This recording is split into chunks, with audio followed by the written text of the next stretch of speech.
Merhaba sevgili doğal yaşam severler. Bugün sizlerle hem annenizin tavsiyesi hem de bilimsel olarak mantıklı bir mucizeyi konuşacağız. Soğan bal şurubu.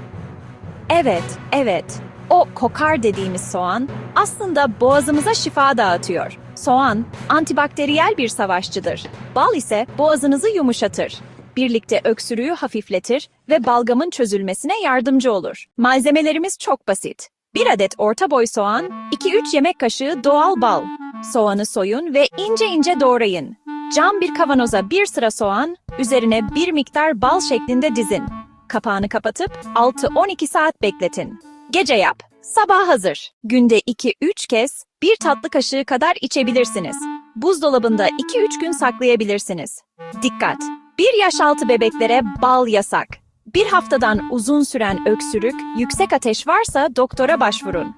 Bu doğal destek yöntemidir. Videoyu beğendiyseniz bal gibi tatlı bir beğeni bırakmayı unutmayın. Abone olun, sırada daha çok doğal tarif var. Sağlıkla kalın.